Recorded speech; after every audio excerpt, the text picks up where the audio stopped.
You know what gets old really fast? Lugging around a phone like the LG G8X. Yes, it's got the dual screens and all, but once the novelty wears off, you're left with a brick in your pocket. Which is why I started rummaging through the phones here at office, looking for something else to daily drive. And review, of course. And having spent a week with it, here are my thoughts on the Pixel 4a.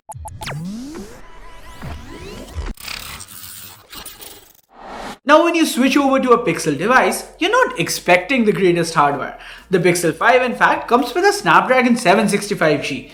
What you do get though is a very well optimized Android experience. And on that front, the Pixel 4a delivers. With the Snapdragon 730 under the hood, the Pixel 4a isn't the fastest phone around. It probably won't any speed tests or benchmarks either. When it comes to real life usage, it doesn't disappoint. In my week with the Pixel 4a, I didn't notice any lags or frame drops. Android 11 kept chugging along without a hiccup, and thanks to the 6 gigs of RAM on board, switching between apps and multitasking in general was a breeze. You know what else is a breeze? Getting subscribed to C4E Tech. So go ahead, do that now. And oh, hit that bell icon as well. It really does help us out a ton. Coming back to the Pixel 4a, the gaming experience does leave a little to be desired. It is smooth for the most part, but game for a long time and the plastic back does heat up a bit. In fact, something quite unusual is that the back of the phone, like this area, it got heated up quite a bit even while I was on call. Now, I don't know if this is something that's wrong with my unit because I've used GeoVolti on a lot of other phones before in that same exact place and none of them have exhibited this strange behavior. So the Pixel 4a isn't gonna blow you away with its performance. In fact, there's a few niggles here and there, but the overall experience I'd rate it very highly. Android 11 comes with all the bells and whistles that most people would want. We have a dark mode, an ambient display, and my favorite, swipe up and down on the fingerprint sensor to control the notification state. Like, it's so handy. Also, side note, the fingerprint sensor itself is quite fast and works well, but there is no face unlock in here. Back to the software though, and Google's special features deserves a mention here.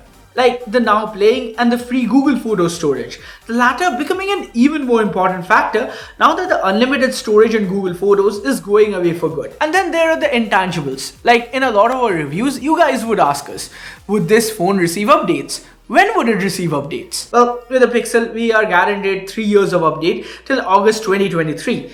And yes, this includes major Android version upgrades.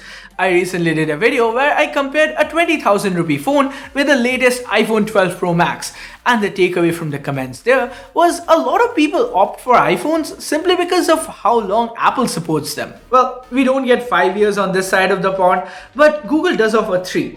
And yes, since this is a Pixel device, it's one of the fastest phones to get major Android upgrades, security patches and whatnot. So an ad-free secure OS, that's one of the main draws with the Pixel. The other one, that's the cameras. Now, 2020 has been the year of multi-camera setups. We have seen anything from 2 to 4 rear cameras on smartphones. Not just on flagships, but on budget devices. Well, Google has decided to buck the trend. The Pixel 4a sports a single camera, 12.2 megapixel dual pixel autofocus with an optically stabilized f1.7 lens. So yes, no fancy 64 or 108 megapixel sensor here. But with photos that look this good, the Pixel 4a clearly doesn't need more hardware. I mean, here's how good this camera is. It obviously performs better than all the phones in its segment. Here it is, for example, against the OnePlus Nord. It outperforms the Nord in almost all aspects. Sharper pictures with better dynamic range. Now, if we switch to 48 megapixel mode on the Nord, it does have some better details in some cases just because of the higher pixel count. But overall, the Pixel dominates this segment. And here's the thing, these are side-by-side samples of the Pixel 4a against the iPhone 12. Yes, it is that good that it can put up a fight with even the latest iPhone. Look at the details on the fur of the cow here and how good the dynamic range is that we have the leaves exposed perfectly. Under low light, well, we all know how good night sight is. Just have a look at these images. OIS helps in bumping up the exposure timings, leading to some great vibrant colors even when there's very low amount of light available. And that spills onto over the video side of things as well.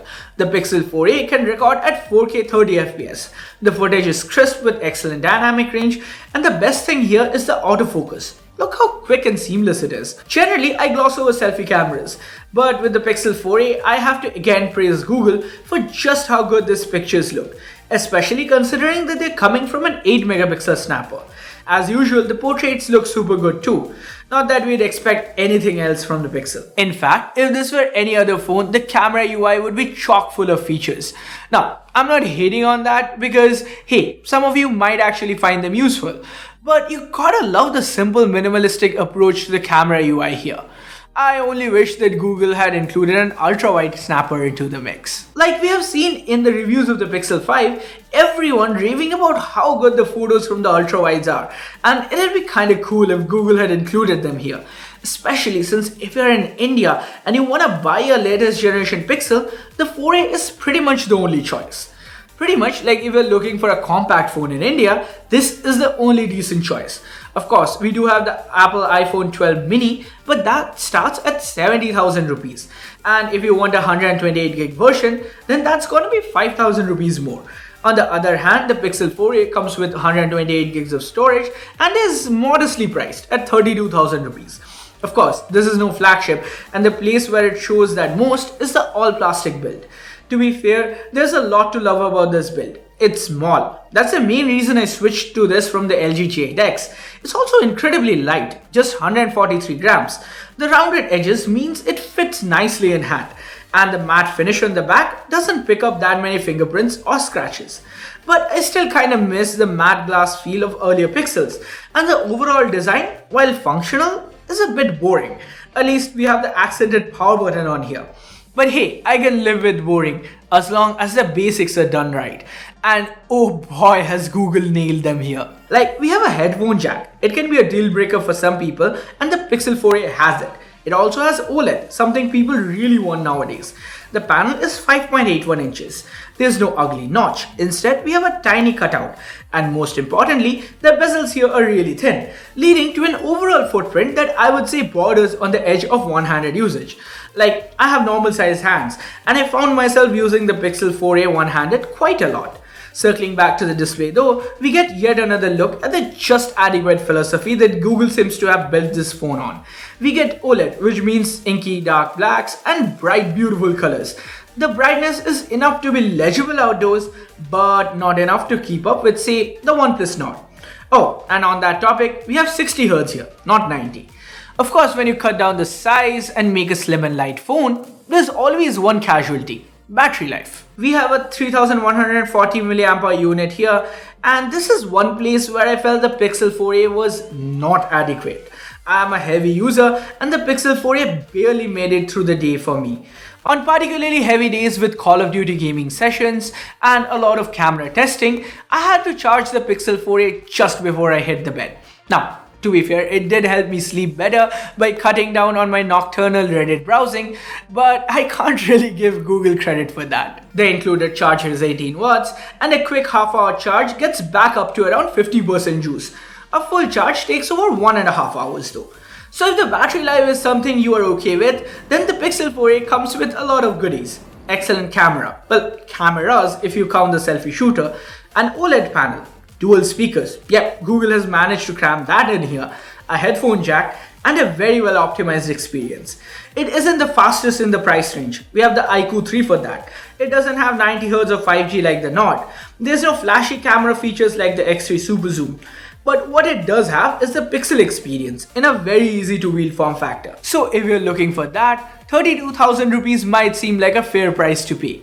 For others though, you'd get a lot more hardware for your money by going with something else. So that's been my experience with the Pixel 4a. Do let me know in the comments down below what you felt about it. Also, if you're already a Pixel user, I'd like to hear from you.